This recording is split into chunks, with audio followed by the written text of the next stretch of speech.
Hello guys, welcome back again. So इस video में हम क्लास टेंथ का जो ट्रायंगल वाला चैप्टर है, क्लास टेंथ एनसीईआरटी का, उसके बारे में पढ़ेंगे। हमने लास्ट ईयर भी मतलब लास्ट क्लास में क्लास नाइन्थ में भी चैप्टर 7 जो कि ट्रायंगल्स के बारे में था, वहाँ भी पढ़ा था। ओके, तो बट वहाँ पे जो ट्रायंगल्स के बारे में बताया गया था उसमें कॉन्ग्रुएंस के बारे में ज़्यादा फोकस किया गया था। कॉन्ग्रुएंस वगैरह, कॉन्ग्रुएंस ट्रायंगल क्या होते हैं, वो सब चीज़ें वहाँ पे थी। और यहाँ पे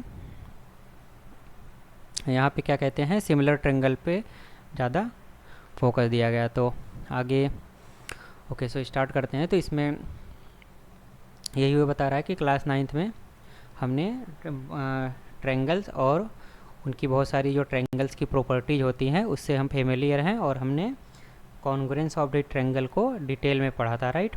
सो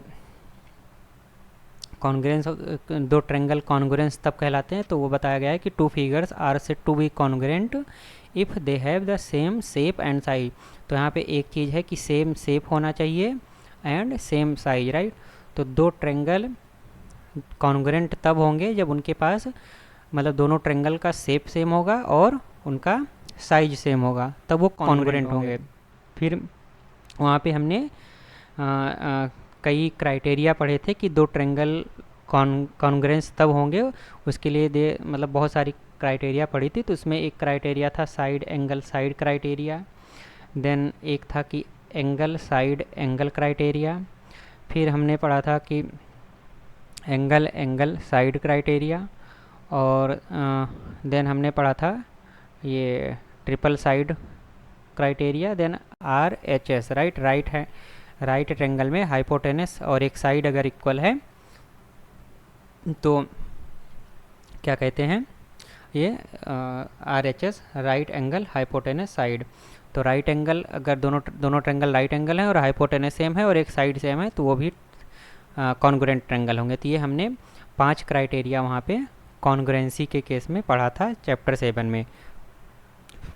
उसको हमने क्लास नाइन्थ क्लास वाली जो लेक्चर सीरीज़ है एनसीईआरटी क्लास 9 लेक्चर सीरीज में, उसमें चैप्टर 7 में इसको पोस्ट किया है, और वहाँ पे सारे क्वेश्चन भी बहुत डिटेल में मतलब सॉल्व किए थे, कॉन्सेप्ट को भी बहुत अच्छे से समझा था।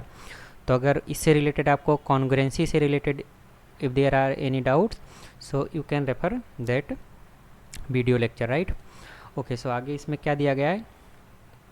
सो इसमें हमें बताया है कि we shall study about the two figure those figures who have the same shape. अब हमें पहले हमने सेम शेप और सेम साइज के फिगर्स के लिए स्टडी किया था, बट अगर मान लो उनका शेप सेम हो और साइज ना सेम हो तो उस तरीके के फिगर्स को क्या बोलेंगे, हम इस चैप्टर में उसके बारे में पढ़ेंगे। तो आगे वही बोल रहा है कि two figures having the same shape not necessarily the same size. तो शेप तो सेम है, राइट, उनका शेप सेम होगा बट उनकी जो साइज है वो नहीं होगी, साइज सेम नहीं होगी, राइट, नॉट नेसेसरली। तो दो फिगर्स अगर उनका शेप सेम है और उनकी साइज सेम नहीं है तो उनको हम सिमिलर फिगर बोलते हैं। तो फॉर एग्जांपल मान लो हमने ऐसे एक ट्रायंगल बनाया, राइट, और एक ये ट्रायंगल बनाया। अब आपको देखने में लग रहा हो कि दोनों का शेप तो सेम है बट इनकी साइज अलग है ना। ये लेंथ, ये मतलब ये वाली जो आर्म है और ये वाली आर्म में मतलब लेंथ अलग अलग है दोनों आर्म की, राइट। तो ये सिमिलर फिगर हुए। बट अगर हम यहाँ पे मान लो अगर ये और ऐसे बना देते, राइट, थोड़ा सा वो हो गया है, तो इस तरीके के जो फिगर होंगे ये कॉन्ग्रुएंट फिगर होंगे, राइट। तो ये कॉन्ग्रुएंस ट्रायंगल हो गए।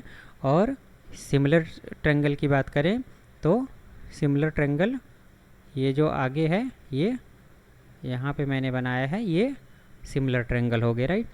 तो आई थिंक ये कॉन्सेप्ट आपको समझ में आया। तो सिमिलर फिगर वो होंगे जिनका शेप सेम होगा बट साइज अलग अलग होगी, और कॉन्ग्रुएंस फिगर वो होंगे जिनका शेप और साइज दोनों सेम होगा। ओके, सो इस चैप्टर में जैसा कि मैंने बताया कि सिमिलरिटी ऑफ द ट्रायंगल्स के बारे में पढ़ेंगे। ओके, और क्लास नाइन्थ में हमने कॉन्ग्रुएंसी ऑफ द ट्रायंगल्स के बारे में डिटेल में पढ़ा था।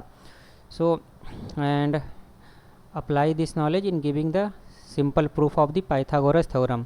तो जो पाइथागोरस थ्योरम हमने यूज किया है बहुत पहले भी और मतलब जानते हैं, तो उसका प्रूफ भी हम इसी knowledge similarity of the triangle के नॉलेज से पाइथागोरस थ्योरम को प्रूफ करेंगे। ओके, सो ये चीज़ दिया है। Can you guess the height of the mountain से Mount Everest and distance some long distance object से मून। तो जैसे माउंट एवरेस्ट जो है उसकी हाइट, अब उसकी हाइट ऐसा नहीं कि उस पर कोई चढ़ेगा मेजरिंग टेप ले करके और उसकी हाइट मेजर करेगा, राइट। और मून की जो अर्थ से डिस्टेंस है तो वो भी ऐसा नहीं कि कोई वो स्टिक लेगा उसको मेजर करेगा, राइट, कि वो वहाँ पे चलता जाएगा और मून के पास पहुँच जाएगा। तो उन ये जो माउंटेन की हाइट, मतलब फॉर एग्जांपल माउंट एवरेस्ट लिया गया तो माउंटेन की हाइट हो गई, या जो लॉन्ग डिस्टेंस के ऑब्जेक्ट फॉर एग्जांपल मून की जो डिस्टेंस हो गई, ये सब चीज़ें निकालने के लिए, मतलब ये सब जो अननोन चीज़ें होती हैं निकालने के लिए हम सिमिलर फिगर का यूज होता है, उसमें सिमिलरिटी ऑफ द ट्रायंगल का कॉन्सेप्ट का यूज होता है, राइट। तो उसमें यही लिखा है कि दे कैन बी पूछ रहा है can be they measure directly with the help of measuring tape से आप मेजर कर सकते हो, तो वो तो होता है, हो नहीं सकता, राइट। तो हम उसमें डायरेक्ट मेथड से नहीं मेजर कर सकते हैं माउंट एवरेस्ट की हाइट या मून की जो डिस्टेंस है उसको हम डायरेक्ट मेथड मतलब यही हुआ कि मेजरिंग टेप वगैरह लेकर के आप मेजर करो, तो हम उससे नहीं मेजर कर सकते हैं। बट कि ये सारी चीज़ें जो होती हैं लाइक माउंटेन की हाइट्स हो गई या मून की जो डिस्टेंसेज हो गई, ये सब हम इनडायरेक्ट मेजरमेंट टेक्निक को यूज करके मेजर करते हैं, राइट। तो यहाँ पे इनडायरेक्ट मेजरमेंट की टेक्निक को यूज करेंगे। सो वो ये सारी इनडायरेक्ट मेजरमेंट की टेक्निक, ये लॉन्ग डिस्टेंस ऑब्जेक्ट और बहुत हाई ऑब्जेक्ट के लिए ये principle of the similarity of the figure, ये कॉन्सेप्ट के बेसिस पे ही होते हैं, राइट। जो इनडायरेक्ट मेजरमेंट टेक्निक हम यूज करेंगे ये मून की डिस्टेंस या माउंट एवरेस्ट की हाइट निकालने के लिए, वो मेजरमेंट टेक्निक में similarity of the principle of the similarity of figures के कॉन्सेप्ट्स का यूज होगा, जो कि हम इस चैप्टर में पढ़ेंगे। ओके, सो इसमें आगे ये भी दिया कि example 7 question number 15 of exercise 6.3 का क्वेश्चन नंबर 5 है वो, और चैप्टर 8 और 9 में भी कुछ होंगे ऐसे एग्जाम्पल्स जिसमें ये माउंटेन की हाइट निकालना हो या सब कुछ हो, तो उससे रिलेटेड एग्जाम्पल दिया गया है, तो उसमें सिमिलरिटी ऑफ द फिगर्स का ही यूज होता है। ओके, सो अब आगे ही बताया सिमिलर फिगर का कॉन्सेप्ट है, सिमिलर फिगर को समझाया गया है। So in class 9 you have seen that all circle with the same radius are congruent. तो हमने सारे सर्कल विद द सेम, अगर कोई भी सर्कल है और उसकी रेडियस सेम है तो वो कॉन्ग्रुएंट होंगे, ये देखा था। चूँकि कोई भी ऐसे सर्कल लोगे और अगर उसकी रेडियस सेम है तो वो सेम ही साइज, और सर्कल है तो शेप तो सेम ही रहेगा, राइट। सारे सर्कल का शेप तो सेम ही रहेगा, बट साइज अगर मतलब रेडियस इक्वल है तो उनकी साइज भी सेम हो जाएगी। तो इसीलिए सारे के सारे सर्कल, सेम रेडियाई वाले सारे सर्कल कॉन्ग्रुएंट होते हैं। इसी तरीके से सेम साइड लेंथ वाले सारे स्क्वायर कॉन्ग्रुएंट होंगे, चूँकि स्क्वायर है तो उसके चारों साइड्स तो इक्वल होंगे, राइट। और अगर चारों साइड इक्वल होंगे, और मतलब स्क्वायर है तो चारों साइड्स तो इक्वल होंगे, और उसमें अगर बोल दिया कि सेम साइड लेंथ है तो साइड लेंथ अगर सेम कर देगा तो जितने भी सेम साइड लेंथ वाले जितने भी स्क्वायर आप बनाओगे वो कॉन्ग्रुएंट होंगे। ओके, उसी तरीके से सारे इक्विलैटरल ट्रायंगल, सारे equilateral triangle with the same side length are also congruent. अब इक्विलैटरल ट्रायंगल है तो वो उसमें सारे के सारे जो एंगल बनेंगे इंटरनल एंगल वो 60 डिग्री के होंगे, बट कुछ बड़े भी बन सकते हैं कुछ छोटे। बट यहाँ पे ऐसा बोल रहा है कि साइड लेंथ जो है वो सेम है। अगर साइड लेंथ सेम कर दोगे तो बड़ा छोटा ट्रायंगल तो बनेगा ही नहीं, तो वो छोटे ट्रायंगल ही बनेंगे और सबके एंगल 60 डिग्री होंगे। तो सारे इक्विलैटरल ट्रायंगल इक्वल साइड वाले सारे इक्विलैटरल ट्रायंगल वो भी कॉन्ग्रुएंट होते हैं, राइट। तो ये तीन चीज़ें यहाँ पे बताया गया है। आई थिंक आपको ये समझ में आ गया होगा। ओके, सो आगे ये फिगर 6.1 में जो है बहुत सारे फिगर दिए गए हैं पार्ट 1 और 2 एंड 3 में, तो वही हर एक पार्ट में दिया गया। तो फिगर 6.1 में हमें ये सर्कल्स दिए गए, राइट, एक सर्कल, ये 2 3 4 ये सर्कल्स दिए गए। तो ये पूछते हैं कि डू दे है, since all of them do not have the same radius, तो है नहीं, तो वो पूछता है कि क्या वो एक दूसरे के कॉन्ग्रुएंट हैं। तो अगर सेम रेडियस नहीं है तो एक दूसरे के कॉन्ग्रुएंट नहीं होंगे, राइट, तो यहाँ पे नहीं होंगे। Note that some are congruent but some are not but all of them have the same shape. तो जैसे हो सकता है कि ये और ये, इसका लग रहा है कि रेडियस सेम है, तो ये सर्कल और ये सर्कल कॉन्ग्रुएंट हो भी सकते हैं, राइट, बट सारे के सारे कॉन्ग्रुएंट नहीं है। बट अगर शेप देखोगे तो सब शेप सेम ही है, राइट, ये फिगर्स के, क्योंकि सब सर्कल हैं तो शेप तो सबका सेम ही है। तो अगर शेप सेम है तो वो अभी हमने ऊपर जो पढ़ा था कि अगर शेप, ऐसे सारे फिगर्स जिसके शेप सेम होते हैं उनको हम सिमिलर फिगर बोलते हैं, राइट। तो ये सिमिलर सर्कल्स हो गए हैं। तो two similar figures have the same shape but not necessarily the same size. तो वही चीज़ जो ऊपर हमने पढ़ा था वही यहाँ पे लिखा हुआ है। So all circles are similar, जैसा कि हमने, क्योंकि सारे सर्कल आप देखोगे तो सब सर्कल ही हैं, सारे फिगर में क्या है, सर्कल ही बना है, तो मतलब सबका शेप सेम ही है ना, सब सर्कुलर सर्कुलर सर्कुलर बने हैं, बट साइज सेम नहीं है, इसलिए सब सिमिलर सर्कल्स होंगे। उसी तरीके से यहाँ पे स्क्वायर और ये इक्विलैटरल ट्रायंगल दिया गया है। तो स्क्वायर में देखोगे, जैसे ये स्क्वायर ऐसा क्वाड्रिलेटरल होता है जिसके चारों साइड इक्वल होते हैं और हर एक एंगल जो इंटरनल एंगल होता है 90 डिग्री के लिए होता है, राइट। तो ये स्क्वायर की प्रॉपर्टी होती है। तो ये सारे के सारे तो स्क्वायर हैं, बट सबकी शेप तो सबका सेम है, क्योंकि सब स्क्वायर हैं, ये भी स्क्वायर, ये भी स्क्वायर, ये भी स्क्वायर, बट सबकी साइड लेंथ जो है वो अलग अलग है।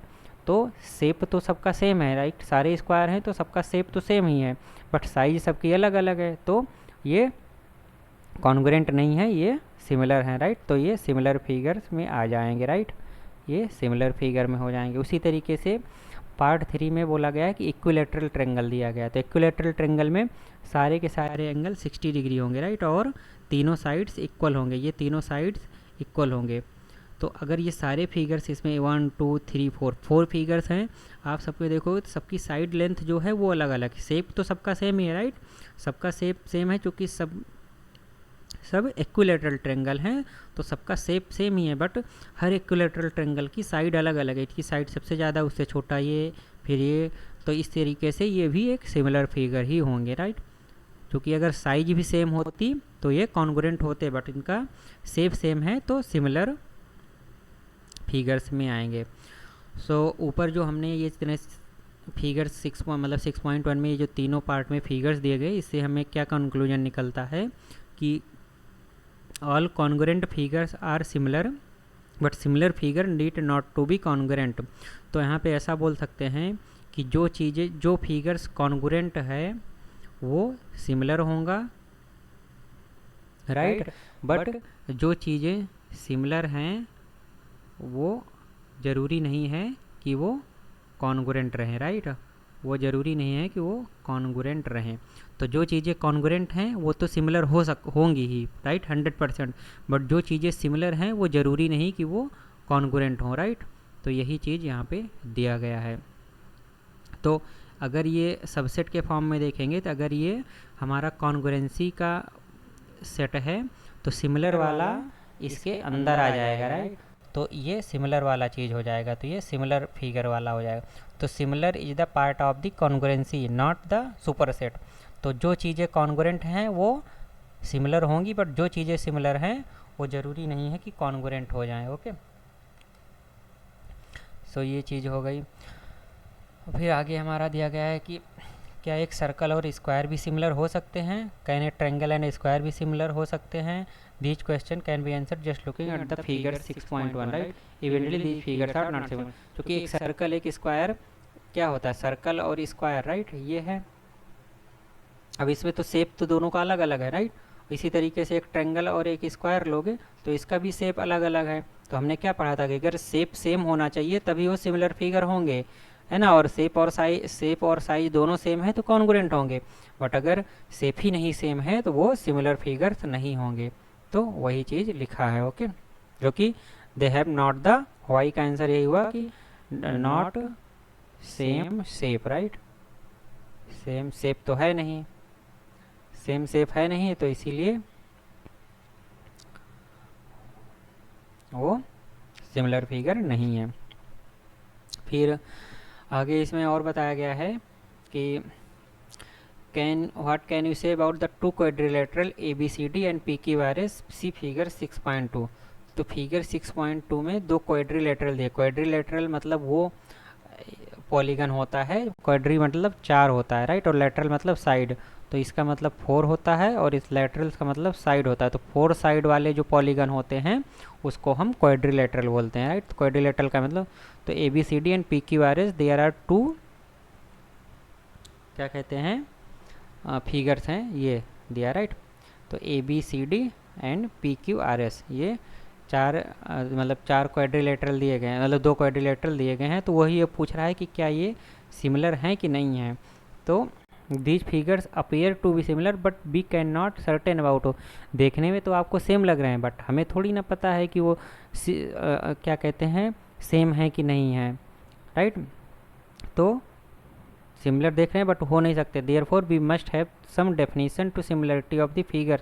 तो जस्ट केवल फिगर को देख करके हाँ मुझे तो लग रहा था और मुझे नहीं लग रहा है, तो ऐसे करके हम किसी फिगर्स को सिमिलर है या नहीं है ऐसे नहीं बोल सकते हैं। उसके लिए क्या होता है कि हमें कुछ क्राइटेरिया, कुछ definition of the similarity of the figures से रिलेटेड कुछ डेफिनेशंस को डेवलप करना पड़ेगा, राइट। कि कुछ डेफिनेशन हो जिसके बेसिस पे हम बोल सकें कि हाँ भाई ये दो फिगर्स सिमिलर हैं, ओके। तो कुछ क्राइटेरिया या कुछ डेफिनेशन होना चाहिए सिमिलरिटी ऑफ द फिगर से related. Just by looking at the figures we can not sure and we can not surely tell about whether the figures are similar और not, okay. So I think ये आपको इतना समझ में आया होगा, okay. So based on this definition some rules, मतलब कुछ डेफिनेशंस हो और उस डेफिनेशंस के बेस पे कुछ रूल्स हो जो कि हमें दो फिगर्स सिमिलर हैं या नहीं हैं उसको डिसाइड करने में हमारी मदद कर सके, okay. So for this let us look at the photograph given in the figure 6.3। तो इस फिगर 6.3 में कुछ फोटोग्राफ दिए गए, वो आगे बोल रहा है। तो you will at once say that these are the photographs of the same monument, मतलब ये ताजमहल का फोटोग्राफ है, but are the different sizes. Same shape तो सेम ही है ताजमहल का, ये तो शेप सेम ही है बट अलग अलग साइज़ के फ़ोटोज़ हैं। सो वो पूछ रहा है कि ये तीनों फ़ोटो क्या सिमिलर हैं। तो हम शेप सेम है, साइज़ अलग अलग है, तो हम उसको बोल ही सकते हैं कि ये सिमिलर, मतलब सिमिलर फिगर है, okay. So what can you, आगे बोल रहा है कि what can you say about the to photograph of the same size. अगर सेम साइज के दो फोटोग्राफ हैं, मान लो ये तो अलग अलग साइज दे दिया तो हम बता दिए, बट अगर सेम साइज के दो photograph of the same person at one the age of this, मान लो हम 10 साल की उम्र में थे तो हमारी इतनी बड़ी फ़ोटो है, राइट, हमारे पास। सो और फिर दूसरा, हम जब 40 साल के हुए तब भी हमारी फ़ोटो इतनी बड़ी ही है जितनी बड़ी पहले थी। ये दोनों सेम साइज़ की फ़ोटोग्राफ है, ठीक है। तो मान लो ये 5 सेंटीमीटर, ये 2 सेंटीमीटर, ये भी 5 सेंटीमीटर, ये भी 2 सेंटीमीटर, तो ये सेम साइज़ की फ़ोटोग्राफ है। बट मैं 10 साल का था तब ये है और जब मैं 40 साल का बूढ़ा हो गया तब ये है। तो क्या ये दोनों फिगर्स सिमिलर होंगे? नहीं होंगे। क्यों? क्योंकि ये शेप तो सेम है दोनों का, तुम्हें देखने में शेप तो सेम लग रहा है, बट इसमें जो फीचर है, जो हम मतलब जो पर्सन है उसकी जो साइज़ है वो डिफरेंट होगी। 10 साल में जो जैसा आप दिखोगे वो ज़रूरी नहीं कि आप 40 साल में भी वैसा ही दिखोगे। तो इसीलिए these photograph of the same size but certainly they are not the same shape. तो शेप साइज तो सेम होगी, राइट, ये फिगर की साइज दोनों की सेम होगी, बट इसके अंदर जो पर्सन है उसके जो फीचर्स होंगे वो बदलते जाएंगे 10 साल और 40 साल में, तो वो शेप उसका बदल जाएगा। पर यहाँ पे कुछ आपकी नाक छोटी होगी, यहाँ पे नाक बड़ी हो जाएगी, या कुछ भी ऐसे हो सकता है। सो वो सिमिलर फिगर नहीं हो सकते हैं, ओके। तो ये हो गया। So what does the photograph do when see print photograph of the different size from the same negative. तो अगर हम सेम निगेटिव से, मतलब एक ही निगेटिव हो, पहले जो निगेटिव आता था ना कैमरा में, तो एक ही निगेटिव से अगर हम सेम साइज के फ़ोटोग्राफ को या डिफरेंट साइज के फ़ोटोग्राफ को क्या कहते हैं, जैसे कि ताजमहल मान लो, उसका तो फ़ोटो तो एक ही समय की, अब मान लो एक फ़ोटो इतनी बड़ी निकाला, एक फ़ोटो हमने इतनी बड़ी निकाला, तो क्या ये मतलब सिमिलर होंगे कि नहीं होंगे, वो क्या पूछ रहा है एक बार पढ़े। What does the photograph do when see print the photograph different size from. तो क्या वो सिमिलर है कि नहीं है वो पूछ रहा है, राइट। क्योंकि अब अलग अलग साइज़ का है तो हो सकता है कि स्टैम्प साइज़ का हो, एक पासपोर्ट साइज़ का और एक पोस्ट कार्ड साइज़ का, राइट। सबसे बड़ा फ़ोटो पोस्ट कार्ड साइज़ का, उससे छोटा पासपोर्ट और फिर स्टैम्प साइज़ का। तो फोटोग्राफ्स अगर सेम साइज़ के फिल्म से निकाल रहे हैं, मान लो 30 mm साइज के था और enlarge it into the bigger size 45 mm के साइज में इसको इनलार्ज कर दिया, राइट। और या 55 के mm में इनलार्ज कर दिया। So this if we consider any line segment in the smaller photograph, its corresponding line segment in the bigger photograph will be this ratio, right. So क्या कह रहा है वो मैं आपको समझाता हूँ। सो वही जो एक निगेटिव से अलग अलग साइज़ के फ़ोटो निकाले तो उसी से रिलेटेड ही ये सारी चीज़ें बताई हैं कि उसमें क्या होता है कि उसका साइड्स जो होते हैं वो बदल जाते हैं या छोटे हो जाते हैं, वो वही इसमें बताने का है। तो पहला, अब 1 मिनट। सो आगे इस फिगर में क्या बोल रहा है कि मान लो हमने एक फ़ोटो निकाला यहाँ पे, जस्ट अ मिनट, एक फ़ोटो निकाला, इसकी साइज़ थी 35 mm, राइट। 35 mm की हर एक साइड थी यहाँ पे, राइट। 35 mm की। अब जो उससे बड़ी फ़ोटो निकाला वो 45 और 45 और ये भी 45, या इससे भी बड़ी हमने एक फ़ोटो सेम निगेटिव से इससे भी बड़ी एक फ़ोटो निकाला जो कि ये देखने में आपको रेक्टेंगल टाइप में लग रहा होगा, बट मतलब आप समझो कि ये एक स्क्वायर है, राइट। ये भी 55 है, ये भी 55। तो अब यहाँ पे इस साइड और इसके साइड के बीच में जैसे जैसे बढ़ाते जा रहे हैं, इस साइड्स के बीच में एक रेशियो होगा और वो रेशियो हमेशा मेंटेन रहेगा। तो वही बोल रहा है कि जो लाइन सेगमेंट इसमें थी 35 mm वाले फ़ोटो में, और जो जो लाइन सेगमेंट इसमें बनेगा फ़ोटो का, उसके बीच का एक ये रेशियो होगा। तो अभी जैसे पहले 45/35 जो होगा, इस रेशियो में ये लाइन सेगमेंट होगा। फिर अगर उसी से यहाँ पे गए तो मान लो यहाँ से डायरेक्ट ये वाला फिगर बना रहे हैं, तो जो रेशियो हो जाएगा साइड का वो 45/35 का रेशियो का साइड होगा। तो ये साइड और इस साइड के बीच का जो रेशियो होगा, मतलब ये बड़ी वाली साइड और इस बीच साइड छोटी वाली साइड के बीच का जो रेशियो होगा, लाइन सेगमेंट की साइज का जो रेशियो होगा वो ये रेशियो होगा 55/35, वही। तो मान लो हम छोटे फ़ोटो से बड़े फ़ोटो की तरफ जा रहे हैं तो इसी रेशियो में जो लाइन सेगमेंट होगा वो बढ़ता जाएगा।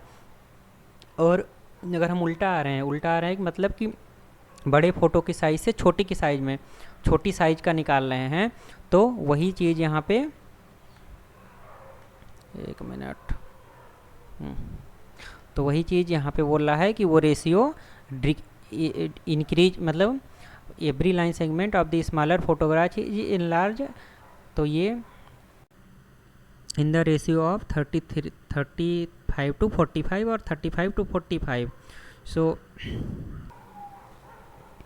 सो वही बोल रहा है यहाँ पे कि जो ये रेशियो है, मान लो हम क्या हो गया कर्सर को, ओके।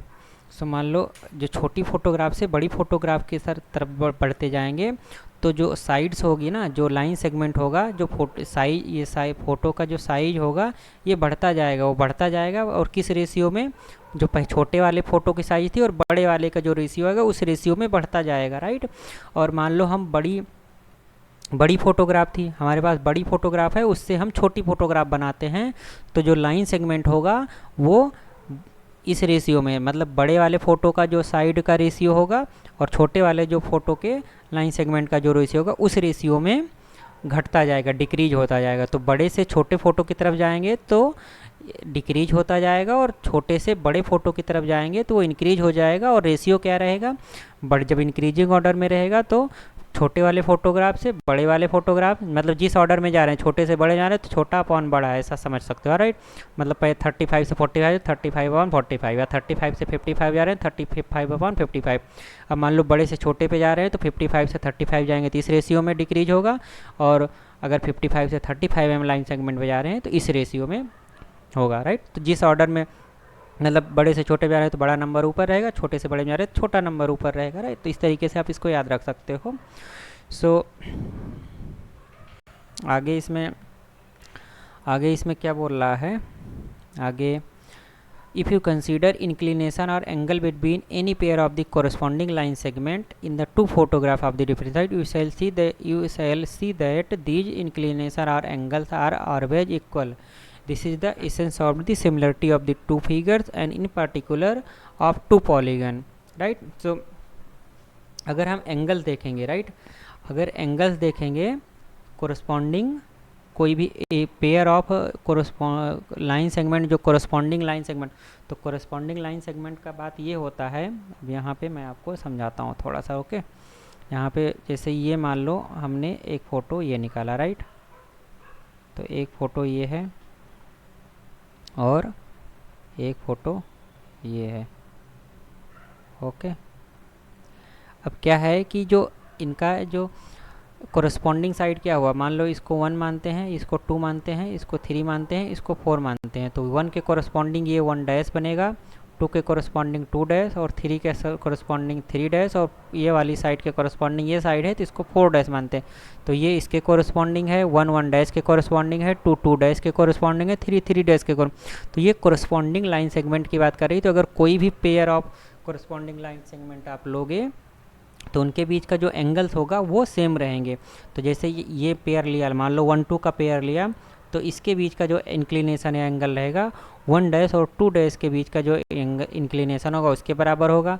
मान लो हम 3 4 के बीच में ले रहे हैं, उसके बीच का जो एंगल्स है, यहाँ पे जो 3 डैश और 4 डैश के बीच का एंगल है वो उसके बराबर होगा। तो इस तरीके से ये वाला इंक्लिनेशन इसके वाले के बराबर हो जाएगा 3 और यहाँ पे 4, राइट। उसी तरीके से ये कोरस्पॉन्डिंग इसके बराबर हो जाएगा। तो आई थिंक आपको ये समझ में आ गया, और यही चीज़ जो होता है वो इसेंस है similarity of the two figure की। जो लाइन सेगमेंट का जो रेशियो होता है वो एक पर्टिकुलर रेशियो में रहेगा, वो है ना। तो जो लाइन सेगमेंट का साइज का रेशियो रहेगा वो एक पर्टिकुलर क्या कहते हैं वो सेम रहेगा हर फिगर में, और उनके बीच का जो इंक्लिनेशन या एंगल्स होता है वो इक्वल रहेगा। तो जैसे 1 1 डैश का रेशियो निकालोगे, ये बराबर होगा 2 2 डैश का रेशियो बराबर होगा 3/3 डैश का रेशियो इक्वल टू 4/4 डैश का रेशियो। तो अभी जो हमने ऊपर समझा ना कि छोटी फ़ोटो से बड़ी फ़ोटो बना रहे हो, तो ये वाली लाइन सेगमेंट ये वाली अब उसकी जगह 1 की जगह क्या हो गई, बड़ी फ़ोटो बनाए तो 1 डैश आ गया, बट उसका रेशियो क्या हो गया 1/1 डैश, मतलब 35/45, राइट, यही तो बनाया था। अब 2 वाली जो साइड है वो 2 डैश हो गई, बट उसका भी रेशियो निकालोगे तो वो भी क्या हो जाएगा, वो भी 35/45 ही हो जाएगा।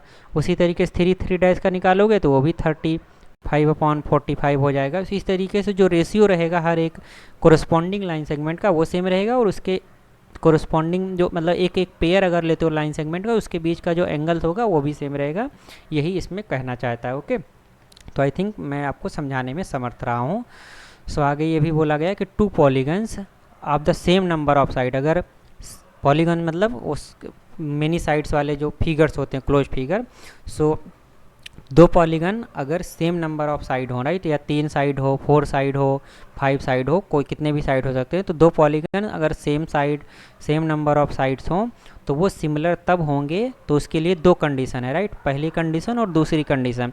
तो पहली कंडीशन में अगर उनके कोरस्पॉन्डिंग एंगल्स इक्वल हों और उनके कोरस्पॉन्डिंग साइड्स सेम रेशियो में हों, तो कोरस्पॉन्डिंग साइड सेम रेशियो में हो, तो वो मैंने आपको यहाँ पे बताने का ट्राई किया कि ये corresponding side 2/2 dash, 1/1 dash, 3/3 dash, 4/4 dash, ये सब आपस में इक्वल होंगे। तो इसका दूसरे वाले का मतलब ये हुआ, राइट, कि corresponding sides are in the same ratio या सेम प्रोपोर्शन में हो, इसका मतलब ये हुआ।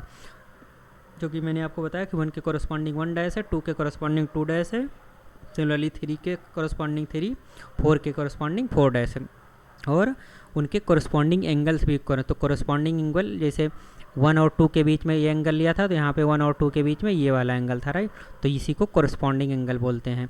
उसी तरीके से 4 इसके कोरस्पॉन्डिंग ये वाला है, इसके कोरस्पॉन्डिंग ये वाला है, और इसके कोरस्पॉन्डिंग ये वाला है, ओके। सो आई थिंक अब ये सिमिलरिटी की हमारी डेफिनीशन हो गई, ओके, कि 2 फिगर या 2 पॉलीगन अगर सेम साइड के 2 पॉलीगन हैं वो सिमिलर तभी होंगे जब उनके कोरस्पॉन्डिंग एंगल सेम हो और उनके कोरस्पॉन्डिंग साइड सेम हो, तो आपको मतलब कोरस्पॉन्डिंग साइड सेम ना हो, कोरस्पॉन्डिंग साइड सेम रेशियो में हो या सेम प्रोपोर्शन में हो। रेशियो और प्रोपोर्शन दोनों एक ही चीज़ है। ओके, कहीं मतलब इंटरचेंजेबली वो यूज हो सकता है। ओके, सो आई थिंक आपको ये समझ में आ गया होगा। Okay, so note that the same ratio of the corresponding side is referred to as the scale factor. तो जो ये रेशियो हम बोल रहे हैं कि जो कोरस्पॉन्डिंग साइड्स का रेशियो होगा वो सेम होगा, तो उसको हम बोलते हैं स्केल फैक्टर। ओके, या representative factor fraction, representative fraction बोलते हैं या स्केल फैक्टर बोलते हैं। जो हमने बोला ना कि 1/1 dash equal to 2/2 dash equal to 3/3 dash equal to 4/4 dash. ये 1 2 3 मतलब जैसे हम साइड का केवल नंबरिंग कर दिया है, ऐसा नहीं कि वो इसकी एक्चुअल लेंथ है 1 metre 1 centimetre, it is not like that. हाँ, वो केवल साइड्स को मैं जस्ट नंबरिंग कर दिया हूँ, on that numbering basis I am writing it, right. तो जैसे अगर ए बी है तो AB/AB डैश, BC/BC डैश, ऐसा करके आपका आएगा, राइट, वो उसका लेंथ आएगी। सो ये जो रेशियो आता है, साइड्स का जो रेशियो आता है, इसको हम स्केल फैक्टर बोलते हैं या रिप्रेजेंटेटिव फ्रैक्शन बोलते हैं पॉलीगन का। ओके, तो ये हो गया।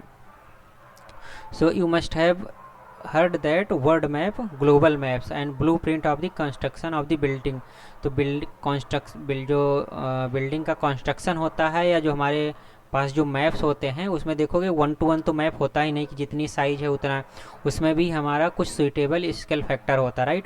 जैसे मान लो है तो उसमें लिख दिया जाएगा कि 100 किलोमीटर की जो एरिया है वो 1 सेंटीमीटर से हमारा रिप्रेजेंट होता है। उसका मतलब क्या हुआ, वो 100:1 का फैक्टर है, स्केल फैक्टर है कि 100 किलोमीटर को 1 सेंटीमीटर में दिखाया गया है मैप में। ऐसा आपके मैप में, अगर आपके पास मैप है तो you see somewhere in the map it should have been mentioned कि क्या स्केल फैक्टर लिया गया है। ओके, सो वही चीज़ यहाँ पे वो बताया है। ओके, सो ये हो गया आई थिंक स्केल फैक्टर से रिलेटेड आपका। So in order to understand the similarity of the figure more clearly, तो let us perform the following. तो कुछ एक्टिविटी है जिसके थ्रू हम सिमिलरिटी ऑफ द फिगर्स को और अच्छे से समझ सकते हैं। तो इसमें एक एक्टिविटी दी गई है, तो वो एक्टिविटी हम समझते हैं। ओके, सो एक्टिविटी क्या है कि इसमें ऐसा बोल रहा है कि एक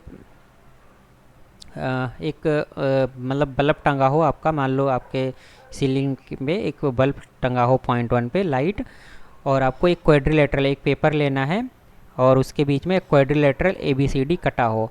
तो आप उस पेपर को लाइट का जो सोर्स है लाइट के नीचे आप रखो और उसको पकड़ो, और उसका जो शैडो बन रहा है उसका शैडो आप एक टेबल पे बनने दो।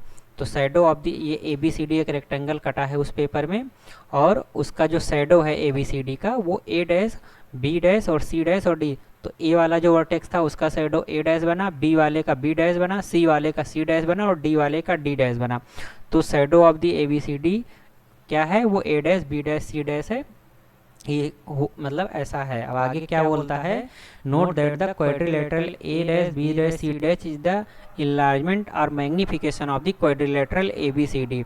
तो अभी जो छोटा क्वाड्रिलेटरल था ABCD, अभी वो इनलार्जमेंट हो गया या उसका मैग्निफिकेशन हो गया, राइट। तो जिससे हमें A dash, B dash, C dash और D डैश क्वाड्रिलेटर मिला।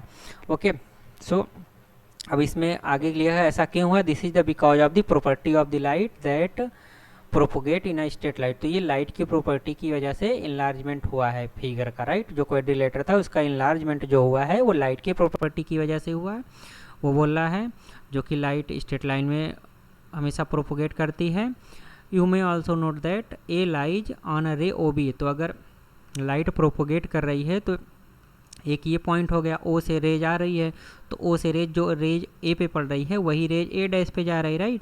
तो वही बोल रहा है कि A dash lies on a ray OA, पहले रो OA है, फिर उसके A डैश उसी रो A पे लाइज कर रही है, B डैश जो है रो OB पे लाई कर रहा है, और C डैश जो होता है वो OC पे, और D डैश जो है वो रे OD पे लाई कर रहा है, ऐसा बता रहा है। ओके, फिर आगे ये बताता है कि जो quadrilateral A dash, B dash, C dash और D डैश है और ABCD है वो सेम शेप के हैं बट डिफरेंट साइजेज के हैं। तो जो उसी के शैडो से बन रहा है क्वाड्रिलेटरल, तो क्या होगा कि उसका शेप तो सेम होगा राइट, क्योंकि सेम ही चीज़ को तुम मतलब उसको कास्टिंग करो, उसका मतलब मिरर बन रहा है, मिरर बेसिकली नहीं बोलेंगे, उसका शैडो बन रहा है। तो उसकी साइज जो कि हमने बताया कि लाइट की प्रॉपर्टी का उसका इन्लार्जमेंट या मैग्निफिकेशन हो रहा है, तो उसकी साइज अलग हो जाएगी। ओके, दोनों क्वाड्रिलेटरल की।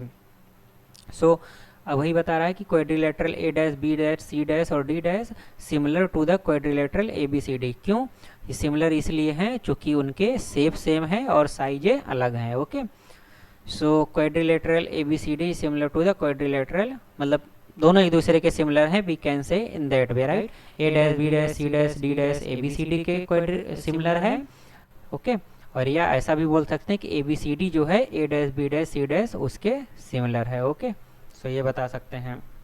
अब यहाँ पे जो कोरस्पॉन्ड्स का हमने वर्ड यूज किया था, तो उसको कैसे डिनोट करते हैं we will see in. Okay,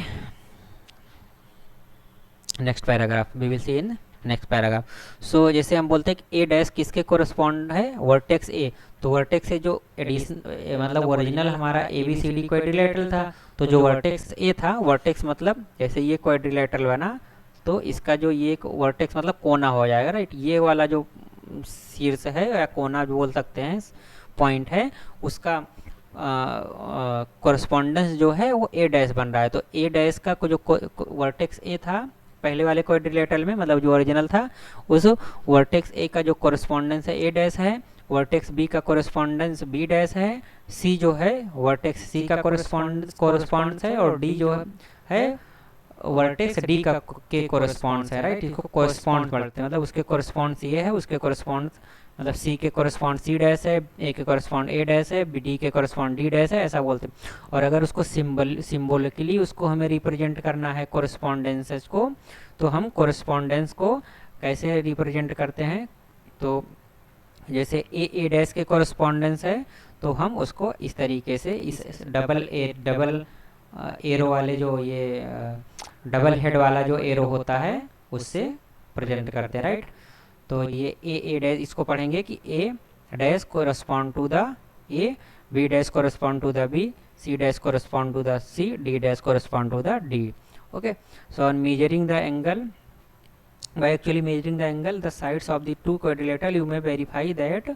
और फिर आगे आपको ये बोल रहा है कि एक्चुअल में जो क्वाड्रिलेटरल थे आपके राइट, तो क्वाड्रिलेटरल में आपने चारों एंगल होंगे राइट। तो यहाँ पे एंगल ए लिख गया है, तो इसका मतलब ये हो गया, जैसे ये मान लो हम क्वाड्रिलेटरल ये बना लिया राइट। अब इसमें ये ए है, ये बी है, ये सी है, ये डी है। तो जब हम एंगल ए लिखते हैं तो एंगल ए मतलब ये एंगल की बात कर रहे हैं राइट। उसी तरीके से अगर एंगल बी लिखते हैं तो उसका मतलब ये हुआ, एंगल सी का मतलब ये हुआ, और एंगल डी का मतलब ये हुआ। तो जो वर्टेक्स है उसके पास एंगल डी लिखे तो उस वर्टेक्स के पास जो एंगल बन रहा है वो हुआ। तो ओरिजिनल क्वाड्रिलेटरल में जो एंगल था वो बाद में जो शैडो बना उसके एंगल के बराबर होगा। इसी तरीके से बी डैश के एंगल के बराबर होगा, सी डैश के एंगल के बराबर होगा, angle D will be equal to the angle D dash. और जो हमने बताया कि जो उसकी साइड्स, ये तो आपको बोला है कि मेजर करो, तो आप मेजर करोगे तो you will find it right. सो जो पहले ओरिजिनल साइड ए बी थी, अब उसके कोरस्पॉन्डिंग जो साइड थी वो क्या हो गई, ए डैश बी डैश। तो ए डैश बी डैश का जो रेशियो होगा, अभी हमने वही पढ़ा था ना कि सिमिलरिटी का जो मेन जीस्ट है वो यही था कि जो साइड्स का या लाइन सेगमेंट का जो रेशियोज होता है वो इक्वल होता है, रेशियोज या प्रोपोर्शन इक्वल होता है। तो रेशियोज ए बी के कोरस्पॉन्डिंग जो साइड थी वो क्या थी, ए डैश बी डैश, तो इनका जो रेशियो होगा उसी तरीके से बी सी के कोरस्पॉन्डिंग जो साइड थी बी डैश सी उसका रेशियो, इसी तरीके C D upon C dash D dash, D upon D dash A dash, इनका जो रेशियो होगा वो इक्वल होगा। ओके, तो ये दोनों चीज़ें जो पहली कंडीशन थी और दूसरी कंडीशन, तो यहाँ पे वही दोनों कंडीशन लिखी गई राइट। यहाँ पे जो हमारी दो कंडीशन थी ना, we have seen there are two condition, तो उसमें जो 1 and 2 मार्क किया है, they have no they have not swap it actually, पहले angle he right, corresponding angles are equal and then corresponding sides are in the same proportion, so in the same sequence they have written it here। okay, so आप देखोगे part 1 में angles को दिखाया कि angles equal हैं, और part 2 में sides का जो रेशियो है वो दिखाया। Okay, so this again emphasise that two polygons of the same numbers of sides are similar, अगर उनके जो कोरस्पॉन्डिंग एंगल्स होंगे वो इक्वल हैं और उनके जो कोरस्पॉन्डिंग साइड्स हैं वो उनका रेशियो या प्रोपोर्शन सेम है तो वो सिमिलर होंगे। Okay, so from the above can you easily say the quadrilateral ABCD and PQRS of the figure 6.5 are similar? तो ये फिगर 6.5 में बोला है कि ये सिमिलर हैं कि नहीं है, तो इसमें देखते हैं। तो इसमें तो सबसे पहले एंगल देख लेते हैं। तो ए वाला एंगल इसके बराबर है, इसके वो 105 105 85 85 70 70 100 100 राइट। तो सारे एंगल्स इक्वल हैं और इनके साइड्स का रेशियो देखोगे तो 2/1/4.2 जो है इसका निकालोगे तो क्या आएगा 1/2। उसी तरीके से ये इसका रेशियो निकालोगे तो ये भी 1/2 आएगा। 2.5/5.0 करोगे तो ये भी 1.2 आएगा और 2.4/4.8 करोगे तो ये भी 1.2 आएगा। ओके, सो मतलब इसका मतलब ये हुआ कि ये दोनों सिमिलर ट्रायंगल है। Okay, so you can verify that if one polygon is similar to another polygon and this second polygon is similar to the third polygon then first polygon is similar to the third. तो यहाँ पे एक remark में point लिखा है कि अगर मान लो दो फिगर है राइट, दो फिगर में मैं जस्ट दो ट्रायंगल बना रहा हूँ, तीन ट्रायंगल बनाऊंगा राइट। अब हम तीनों ट्रायंगल को, इसको ट्रायंगल ए बोलते हैं, इसको बी बोलते हैं, सी। तो अगर हम ए और बी अगर सिमिलर है, अगर ट्रायंगल ए ट्रायंगल बी के सिमिलर है और बी और सी के सिमिलर है तो ये मतलब ये एक दूसरे के सिमिलर है और बी और सी सिमिलर है तो ए और सी आपस में भी सिमिलर होंगे। ओके, सो वही चीज़ इस रिमार्क में वो कहने को बोल रहा है कि अगर दो पॉलीगॉन आपस में सिमिलर हैं और सेकेंड पॉलीगॉन तीसरे किसी थर्ड पॉलीगॉन के राइट, ये ए बी आपस में सिमिलर हैं, फिर बी और सी के साथ सिमिलर है तो ए और सी भी आपस में सिमिलर होंगे, वही चीज़ यहाँ पे बता रहा है। ओके, सो आई थिंक ये आपको समझ में आया होगा। You may note that in two quadrilateral square a rectangle of the figure 6.6 corresponding angles are equal. तो corresponding angles are equal because square और रेक्टेंगल है तो सारे एंगल 90 डिग्री के होंगे, इसलिए कोरस्पॉन्डिंग एंगल्स इक्वल हैं। Okay, so but their corresponding sides are not in the same ratio, और उनके कोरस्पॉन्डिंग साइड्स सेम रेशियो में नहीं है। ओके, सो यहाँ पे हम देखते हैं कि जो कि इसका रेशियो निकालोगे तो 3/3.5 then yes sides will not be of the same ratio. Okay, so क्या बोला है, so the two quadrilateral are not similar. Similarly, you may note that in the two quadrilateral square and rhombus, so अगर हम एक square और एक rhombus, यहाँ तो हमने क्या किया कि ये स्क्वायर लिया और रेक्टेंगल लिया और उसको देखा कि अगर उनका साइड्स का रेशियो मतलब एंगल का रेशियो तो सेम ही आ रहा है बट उनके साइड्स का रेशियो तो सेम नहीं होगा, क्योंकि रेक्टेंगल में अपोजिट साइड्स इक्वल होती हैं और स्क्वायर में तीनों साइड्स इक्वल होती हैं राइट, तो वो दोनों सिमिलर नहीं है। इसी तरीके से स्क्वायर और रोम्बस लोगे तो वो भी सिमिलर नहीं होंगे। क्यों नहीं होंगे, तो स्क्वायर और रोम्बस की बात करें तो ये फिगर 6.7 में दिया गया है।